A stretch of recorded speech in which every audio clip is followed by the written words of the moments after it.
এ হলো ব্যাসবেট, আর এটা দক্ষিণ তটের মা নর্মদা।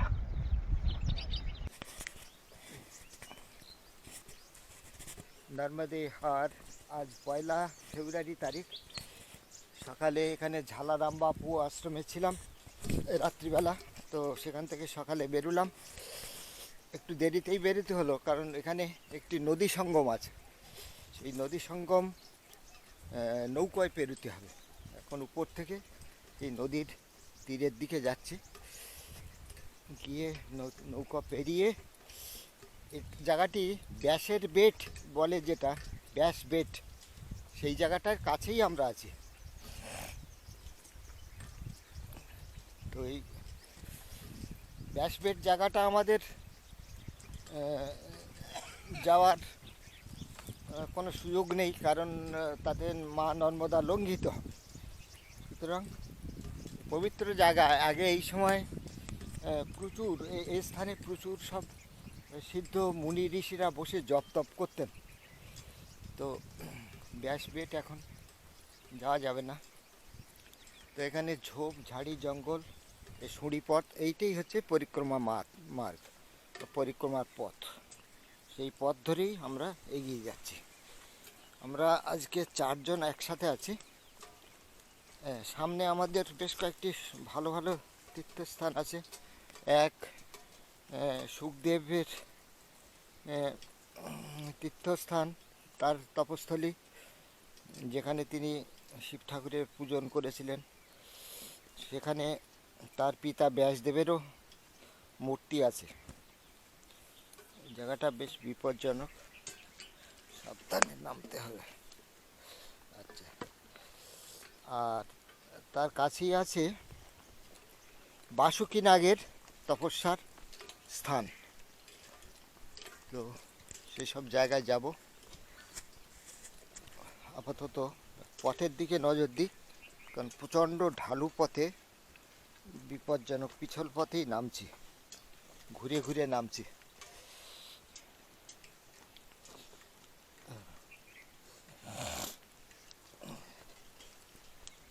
এখন আপাতত আমরা উপর থেকে নেমে গেলাম একটি খাঁড়ির মধ্যে। এটা জল শূন্য। এটাই আমাদের যে নদীর সঙ্গম, ওখানের পথে নিয়ে যাবে। বাপরে বাপ,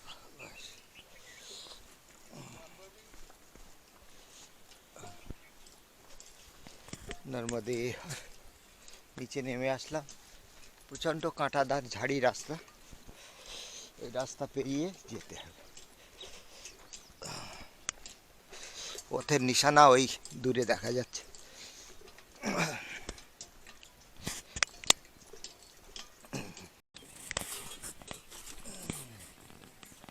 তো এখন আমরা কার্জন নদী পার হচ্ছি। তো কার্জন এই নামটি ঐতিহাসিক নাম নয়, সম্ভবত শঙ্কর্ষণ থেকে, ভগবান শঙ্কর্ষণের নাম। এখানে তো বাসুকী নাগের তপস্যা স্থল আছে। তো ভগবান শঙ্কর্ষণ মানে বলরাম, তিনি তো বাসুকী নাগেরই অবতার ছিলেন। তো সেই হিসাবে স্থানের কিছু দূরে একটা জায়গা আছে, তার নাম কর্ষণপুরী। তো মানে শঙ্কর্ষণের নাম থেকেই এই কর্ষণপুরী নামটা এসছে। আমার মনে হয় কার্জন নদীও এই কর্ষণপুর নাম থেকেই এসছে। তো এই পবিত্র নদী সঙ্গম পার হয়ে আমরা ওই স্থান দর্শনে যাব। ওই অদূরে দেখা যাচ্ছে ব্যাসের বেট। ব্যাসের বেটের মধ্যে কিছু কিছু স্থান আছে যেখানে সিদ্ধ মুনি ঋষিরা সকল সময় জপ তপে ব্যস্ত থাকেন। আগে প্রতিদিন সন্ধ্যায় এবং সকালে মতিশঙ্কের আওয়াজ পাওয়া যেত এখানে, এই ব্যাসের বেটের থেকে। আপাতত এসব এলাকা সম্পূর্ণ জনবিরল।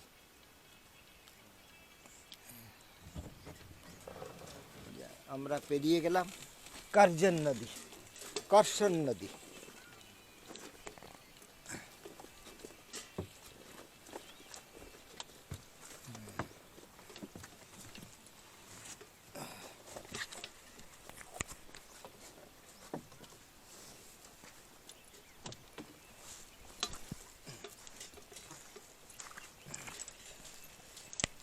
नर्मदे हर।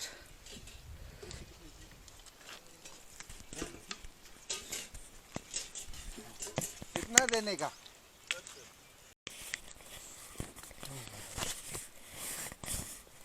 तो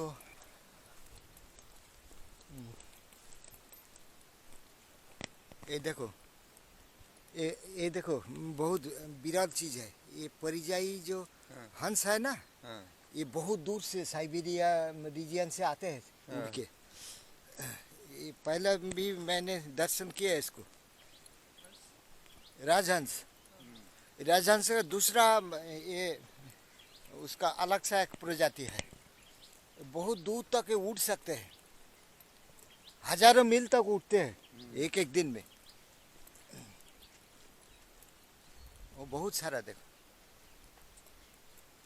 তো এখানে এক ঝাঁক ওই পরিযায়ী হাঁস আছে, ঘুরছে আনন্দে। হয়তো বাচ্চা কাচ্চা তুলে তারপর এখান থেকে রওনা হবে এরা। তো কিছু কিছু পরিযায়ী হাঁস এরকম কোনো কোনো জায়গায় ভালো লেগে গেলে তারা সেখানে স্থায়ী হয়ে যায়। এদের গলার আওয়াজ খুব জোরালো।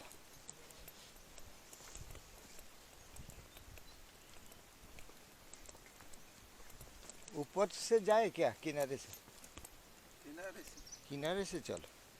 नीचे नीचे नीचे वही रास्ता पगदन दिख रहे हैं। हाँ। वहीं से चलो, ये रास्ता खराब है। हाँ ऐसे।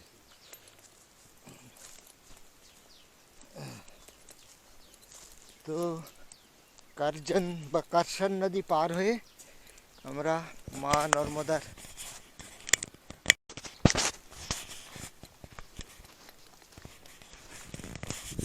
তো আমরা কার্জন বা কারসান নদী পার হয়ে এখন মা নর্মদার তীরে দিয়ে যাচ্ছি। এই হলো সঙ্গমস্থল। তো সঙ্গমস্থল ছেড়ে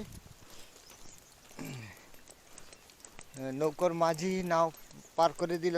সব জায়গাতেই এখানে জনপ্রতি 10 টাকা করে নেয় প্রত্যেকটা নদীতে। তো অনেকগুলো নদী আছে।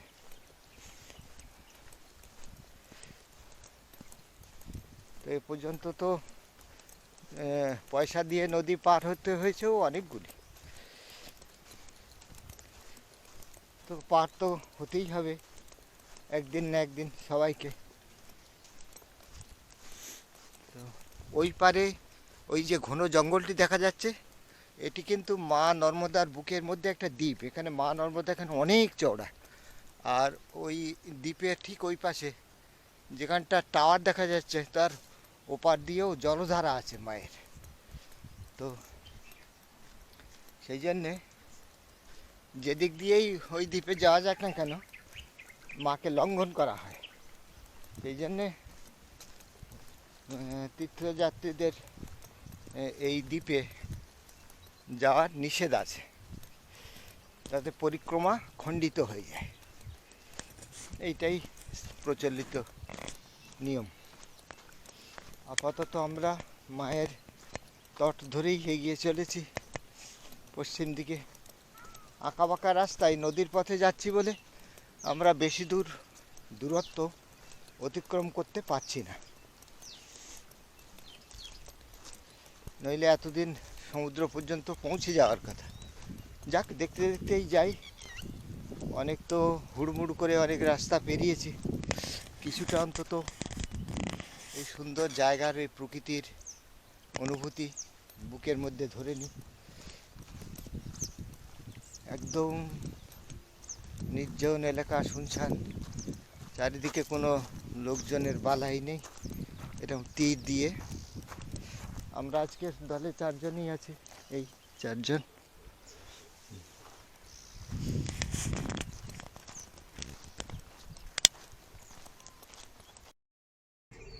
সুখদেবেশ্বর মহাদেব মন্দির।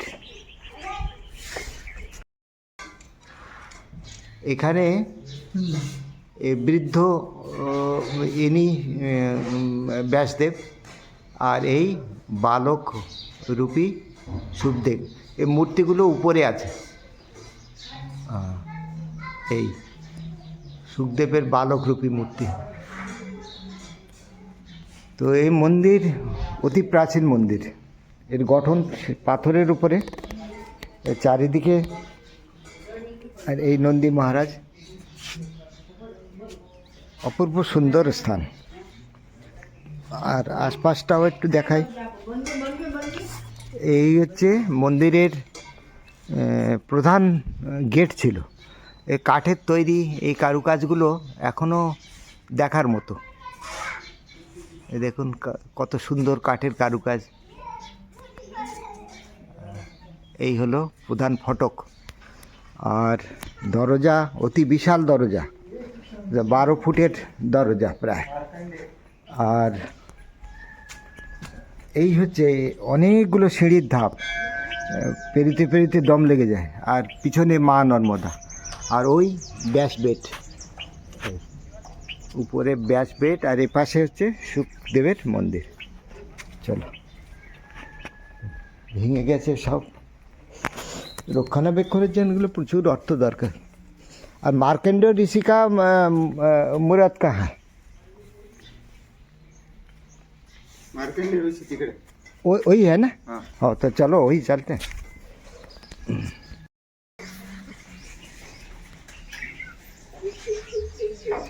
ये হলো নন্দী মহারাজ আর কুর্ম অবতার। আর ইনি ভগবান মার্কণ্ডেয় পূজিত শিব। তো অতি প্রাচীন মন্দির, পুণ্য তীর্থস্থল। পাশেই সুখদেবেশ্বর মহাদেব আছেন ওই দিকটা। তো ভাঙাচোরা অবস্থায় আছে, কোনো রকম মেনটেনেন্স কিছু নেই, অযত্নে পড়ে আছেন এই অতি প্রাচীন শিব। মার্কণ্ডেশ্বর শিব, অতি প্রাচীন মন্দির। আর এই হলো সুখদেবেশ্বর মহাদেবের চূড়া।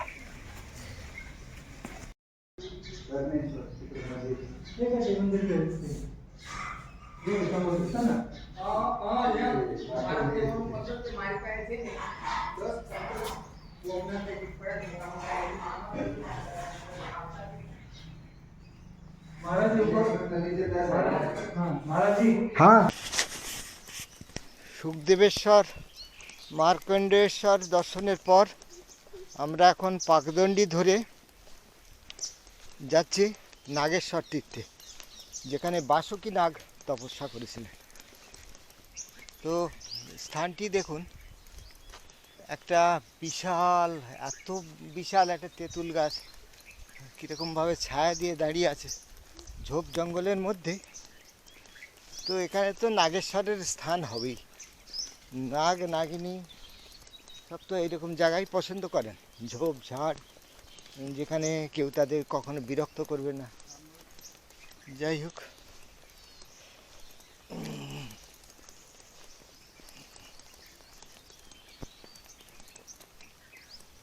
আবার মায়ের তীরে চলে আসলাম।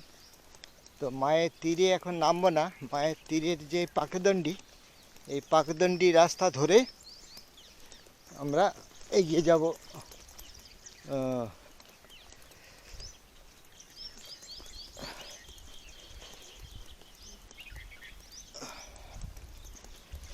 পথটি খুবই সুন্দর, ছোট যদিও, কোনো অসুবিধা নেই।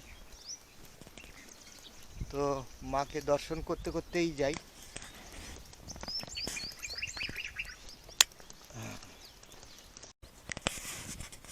তো এই হলো মণিনাগেশ্বর মহাদেব মন্দির। তো চলতে চলতে এই জঙ্গলের পথে মন্দির পর্যন্ত পৌঁছানোর কোনো রাস্তা নেই, কোনো রকমে অন্যের ক্ষেতের মধ্যে দিয়ে বেড়া টপকে গেলাম, দর্শন করলাম।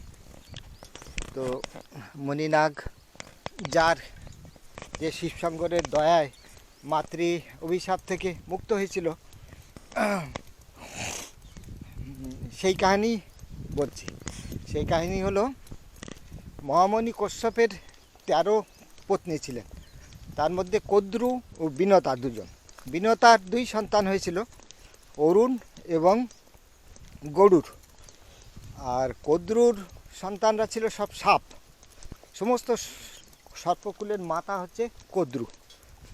তো কদ্রু একদিন বাজি রাখলো বিনতার সঙ্গে যে ইন্দ্রের যে হাতি উচ্চৈশ্রবা তার লেজের রং কি এই বলে। আর লেজের রং তো ছিল সাদা, কদ্রু বলল যে না কালো। তো এইভাবে তো রাতের অন্ধকারে কদ্রু তার সন্তানদের বলল যে এই তোমরা সাপেরা সব ছোট আকার হয়ে ধারণ করে ওই উচ্চৈশ্রবার লেজে ঝুলতে থাকো, যেন দূর থেকে লেজটা কি কালো দেখায়। তো এইভাবে অসৎ উপায়ে বিনতা সেই শর্ত হেরে গেল, দেখলো সত্যি তো কালো। তো এইভাবে অসৎ উপায়ে বিনতা হেরে গেল, কদ্দুর জিতে গেল। কিন্তু সমস্ত নাগ কিন্তু মায়ের পক্ষে গেলেও মণিনাগ সে মাকে বাধা দিয়েছিল, বারণ করেছিল, মা এটা অন্যায় কাজ, এটা তুমি করো না, আর আমি তোমার এই অন্যায় কাজে আমি সহায়তা করতে পারবো না। তো মণিনাগ কিন্তু ওই অসৎ কাজে যোগ দেয়নি। তো তবুও মায়ের অভিশাপ মেনে নিয়েছিল সে, কিন্তু অসৎ পথে সে যায়নি। সে কি করলো, ওখান থেকে মায়ের খুব দুঃখপূর্ণ হৃদয়ে যে মা এরকম অন্যায় কাজ করলেন, তো এই হৃদয় নিয়ে উনি ভগবান শিব শঙ্করের তপস্যায় বসলেন। তো মণিনাগ সেই তপস্যায় শিব ঠাকুরের বর লাভ করলেন এবং সমস্ত রকম মালিন্য মুক্ত হয়ে গেলেন। তো সাপেদের মধ্যে এই মণিনাগ হচ্ছে এক অন্য উদাহরণ, যে ছিল ধর্মপ্রাণ। সে মায়ের অধর্ম, মাতৃ অবহেলা, মাতৃ অবজ্ঞার জনিত যে পাপ, সে থেকে ভগবান শিব শঙ্করের কৃপায় এই তার তপস্থলী, এই তার শিবলিঙ্গ এখানে আমরা দর্শন করলাম। নর্মদে। পিছনে একটি নালা পার করে এলাম, এবার ভয়ানক একটি ঝাড়ি পথে ঢুকছি। এটা হলো রেড়ির ক্ষেত। রেড়ির ক্ষেতের ভিতর দিয়ে একটি পাকদণ্ডী রাস্তা আছে, সেই পাকদণ্ডী রাস্তার মধ্যে দিয়ে আরে চারিদিকে আছে গিমে শাকে ভর্তি, একদম তরতাজা। অল্প একটু তুলে চিবালাম, ভয়ানক তেতো। রেড়ি ক্ষেতটা খুব বড় নয়, তাই রেড়ি ক্ষেতের মধ্যে আগে কখনো ঢুকিনি। আরান্ডি আবার এসে গেলাম মায়ের তীরে। बाबा यही तो रास्ता है और पीछे जाने क्या है यही। हाँ हाँ तो नहीं ठीक है, पागदंड है तो चलते। तो यही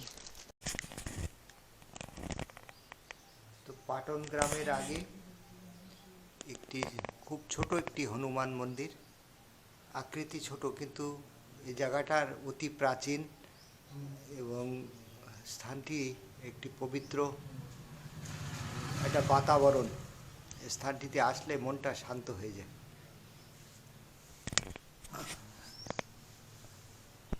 পাথরের হনুমান মূর্তি আর দেবদেবীর মূর্তি অতি প্রাচীন।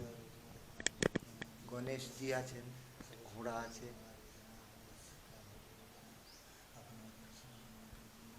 নর্মদা মাতা আছেন।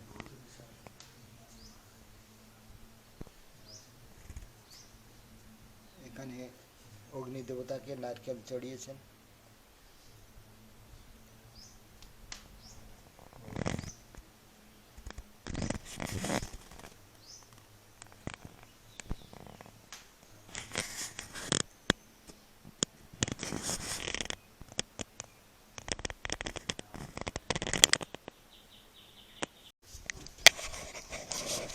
ওরি গ্রামের মা নর্মদা মূর্তি, খুব সুন্দর জায়গাটি, সুন্দর করে তৈরি হয়েছে, চারিদিক দিয়ে দর্শন করা যায়। খুব সুন্দর করে এই মায়ের মূর্তিটি সাজানো হয়েছে।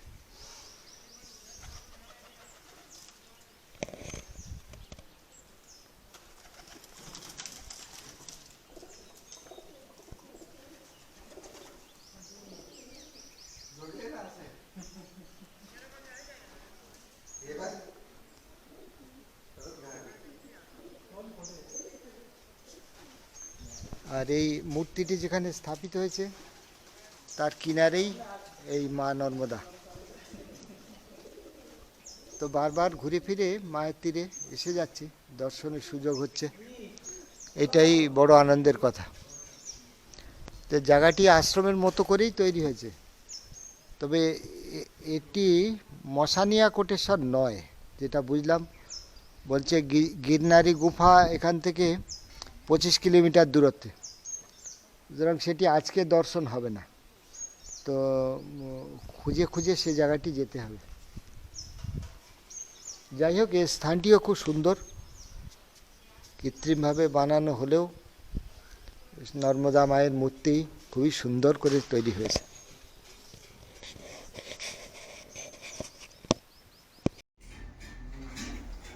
ইনি হলেন মণিনাগেশ্বর মহাদেব, আর সামনে নন্দী মহারাজ আর কুর্ম অবতার।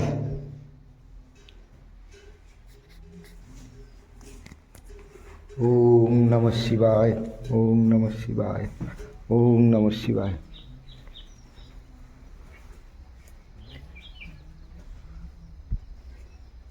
তো এই শিব মন্দিরটি একদম জঙ্গলের মধ্যে বলা চলে, আর চারিপাশে সব কলা বাগান তার দিয়ে ঘিরে রেখেছে। তীর্থযাত্রীরা যে এখানে আসবে তারও কোনো ব্যবস্থা এটা রাখেনি। তো বন জঙ্গল পেরিয়ে খুব খুঁজে খুঁজে আসতে হলো। চন্দ্রকেতুশ্বর মহাদেব।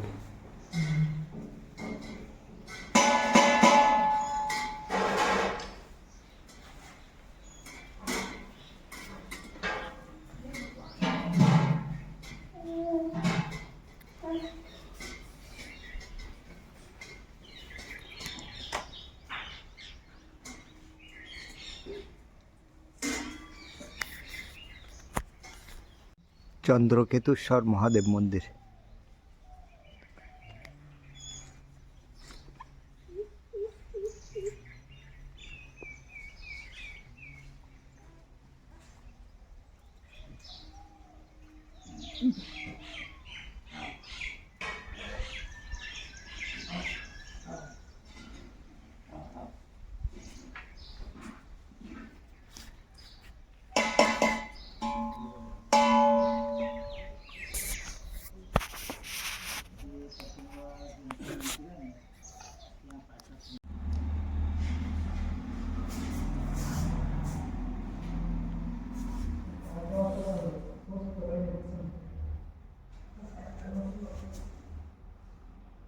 ওরি গ্রামের পাশে ভিল্লেশ্বর মহাদেব।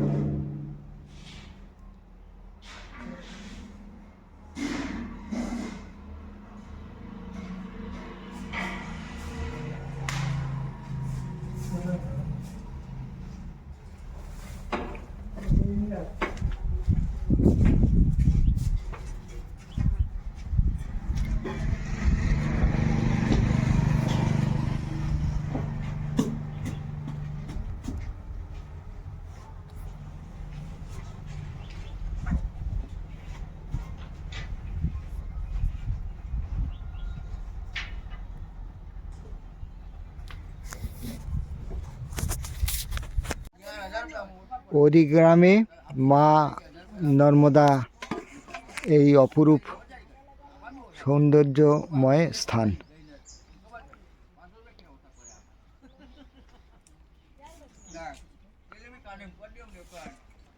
আর পাশেই এই নর্মদা মায়ের খুব সুন্দর মূর্তি আছে, আশ্রম আছে, শিব মন্দির আছে। কোটেশ্বর মহাদেব এখানে অবস্থিত আছে। তো আজকের এই কোটেশ্বর মন্দিরেই দুপুর সময়টা থাকব।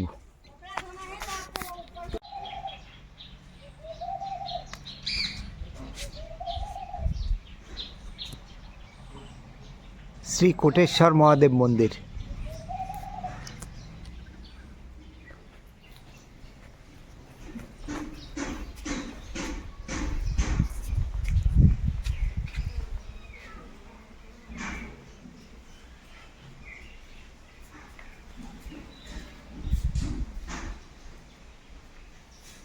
नंदी महाराज कूर्म अवतार,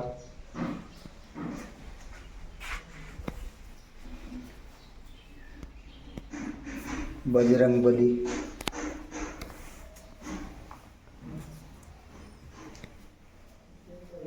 श्री कोटेश्वर महादेव।